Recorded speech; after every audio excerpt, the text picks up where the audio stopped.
এভাবে আপনি কোরআনের আয়োজনটাই চমৎকার, আল্লাহর দেয়া বিধানটা এত চমৎকার যে ছোট্ট একটা আমল নেবেন, তার শিক্ষাগুলো আলোচনা করবেন, দ্যাটস এনাফ। একটা কম্প্রিহেন্সিভ মেথোডোলজি পেয়ে যাবেন, মানহাজ পেয়ে যাবেন, যে মানহাজের আলোকে আপনার আমার দিনই দায়িত্ব আমরা বুঝে ফেলতে পারবো। এই সবগুলো এনশিওর না করে ইসলামকে কেউ কায়েম করতে পারবেন না। যেই কথাগুলো আমি বললাম, ঈমান, ইখলাস, মুতাবাআত রাসূল, তাকওয়া, এগুলোকে এনশিওর না করে আপনি যেই মুভমেন্টেই থাকেন না কেন, you can do nothing and you will never succeed. কিছু করতে পারবেন না, এবং সেটা আজকে প্রমাণিত হচ্ছে।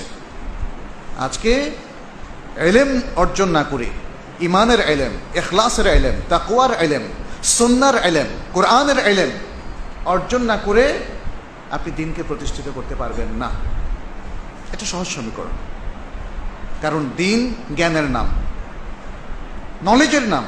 নলেজের বাইরে কোনো দিন নাই, ওহির জ্ঞানের বাইরে কোনো দিন নাই। আজকে তাই যারা দিনকে ভালোবাসে, দিনকে নিজের জীবনে প্রতিষ্ঠিত করতে চায়, সবার আগে তো নিজের মধ্যে প্রতিষ্ঠিত করতে হবে। তাহলে জ্ঞানের আলোকে প্রতিষ্ঠিত করবেন। সালাত পড়ছেন, রাসূলুল্লাহ সাল্লাল্লাহু আলাইহি ওয়াসাল্লামের সালাত পড়ুন। সিয়াম রাখছেন, রাসূলুল্লাহ সাল্লাল্লাহু আলাইহি ওয়াসাল্লামের সিয়াম পালন করুন। হজ করছেন, রাসূলুল্লাহ সাল্লাল্লাহু আলাইহি ওয়াসাল্লামের হজ করুন। তাহারাত অর্জন করছেন, রাসূলুল্লাহ সাল্লাল্লাহু আলাইহি ওয়াসাল্লামের তাহারাত, তার পদ্ধতিতে তাহারাত অর্জন করুন, তার পদ্ধতিতে ওযু করুন, তায়াম্মুম করুন, গোসল করুন।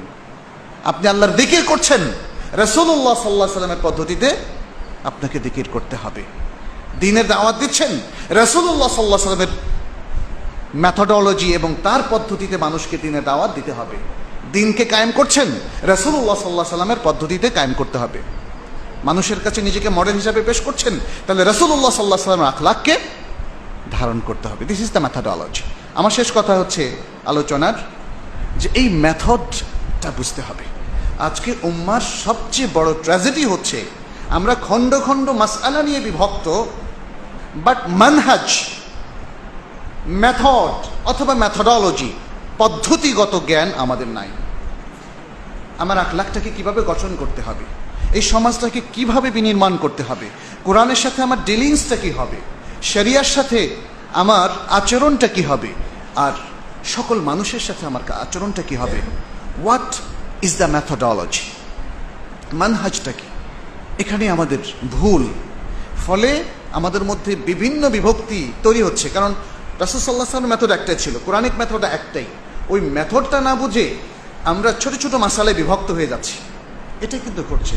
এটা উম্মার জীবনের ট্র্যাজেডি।